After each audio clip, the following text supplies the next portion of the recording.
So before Festival Collection, what I had to do to make this deck semi-playable was run a big Soul Charge engine with butterflies, brain swirlers, and if you did not open butterfly plus another way to Soul Charge, this deck was basically not doing anything on turn 3.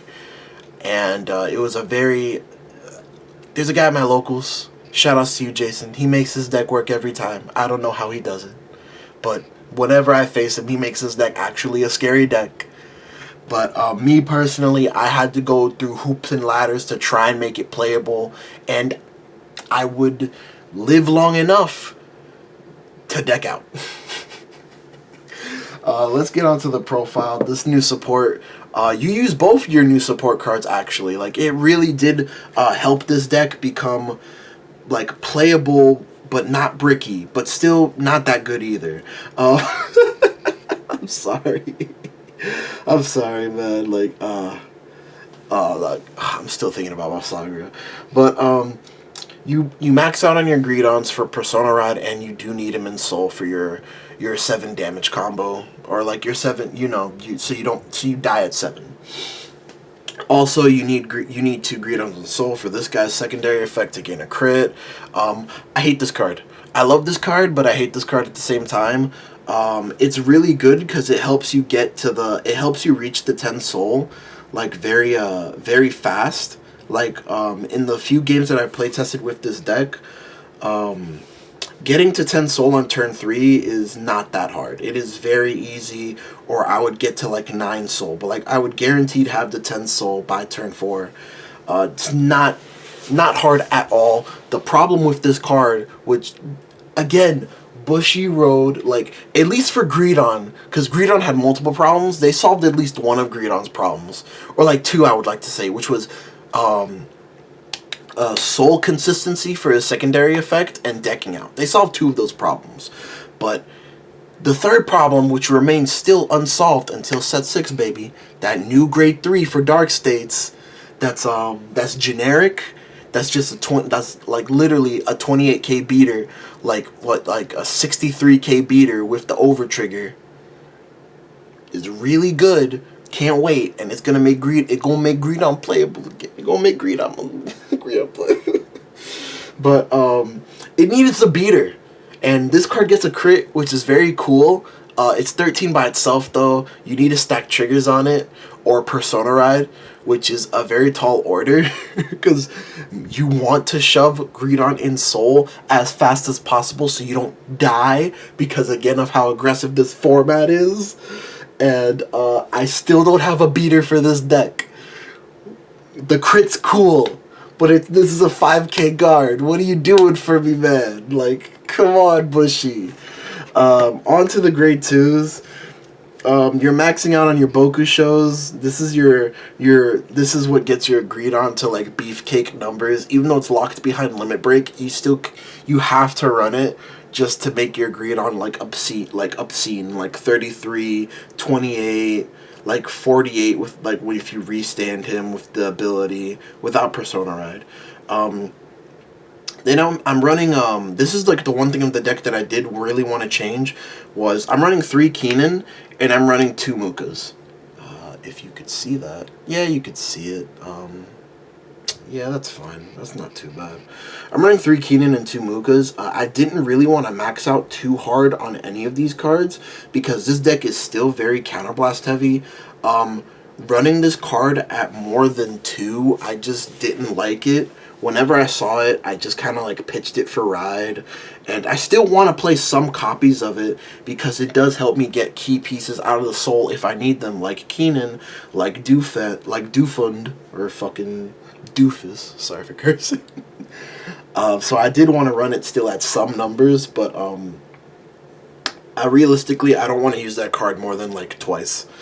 Which kind of like sucks because you were... like, my initial build was running 4 of this for the double restand play, but you don't really need the double restand play anymore. Like, there's still like some percentile chance that you do still get the double restand play off, but you're not playing towards it.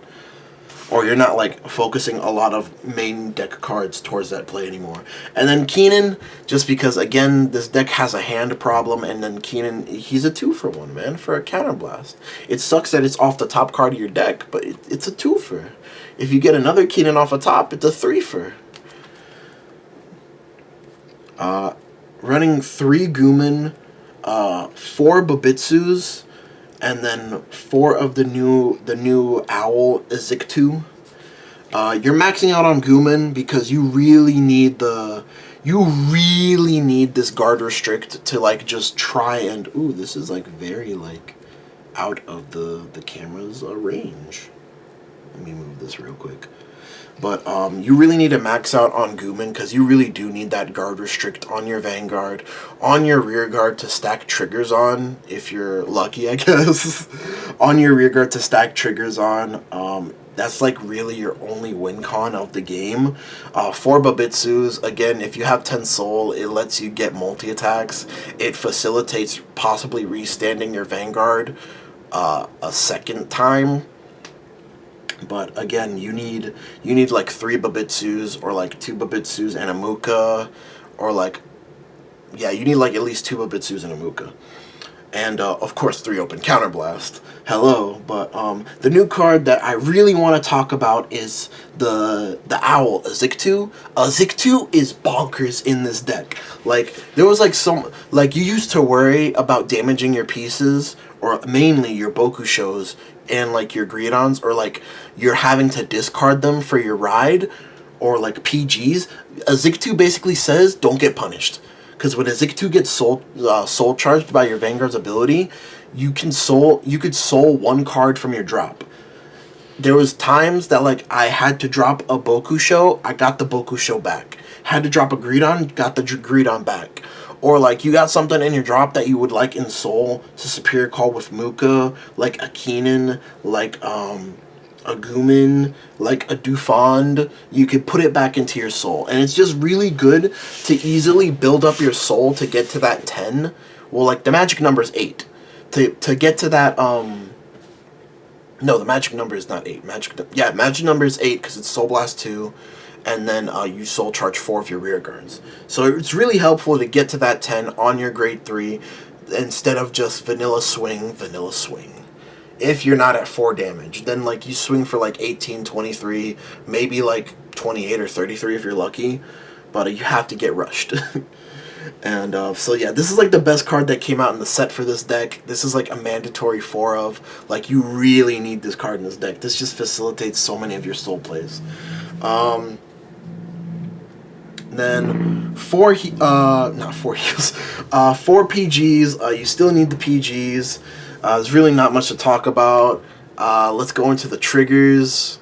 Yeah, can you see that? Yeah, you can see that. For the triggers, 4 regular heal. Yeah, I can see the heal. 4 regular heal. Again, this deck has, like, especially now that I'm not so preoccupied with decking out, I can now actually run draw triggers instead of fronts. Because fronts don't do anything in this deck, because most of the time you're just swinging with your Vanguard. So you can actually run draw triggers. You do need draw triggers because you are committing 4 to 5 cards on your board for your GREEDON restand plays every turn. I'm running 8 criticals. You need the criticals. You need the criticals in this deck. It is obligatory. It is part of your win con. You don't check at least 1 critical trigger, you're not winning that turn. Oh man. But I'm sorry guys. 3 draw triggers. Again, you need the draws. Wish I could run more, but the crits are just too important. And then 1 of the Dark States over trigger. Well, I could actually put that here. 1 of the Dark States over trigger. It's important you run this over trigger because if you do check it, it just kind of bumps your deck into S tier. Like, it makes your deck, like, surprisingly very scary if you check this over trigger because of Greedon's restand ability, because of Gooman's guard restrict. Like, you could easily win if you check this over trigger. The problem is checking it, of course, because it's the 1 of over trigger. But that's literally one of again, your key plays. Like, this deck is still very trigger reliant. Like, you need to see at least 1 critical trigger off of your 4 checks to make your turn pressure. of some sort. But this deck is still tier 3. It's way more playable than it was now, but it is still very tier 3, very piece reliant. Set 6, maybe set 6 changes that. Maybe set 6 GREEDON will actually push into like the bottom of tier 2. I doubt it, but like getting a beater is like somewhere like very good to start with this deck. But don't forget to like, comment, subscribe. Let me know if there's anything, any videos you guys want in the future. I will have more match videos posted up, more deck profiles. But yeah, later.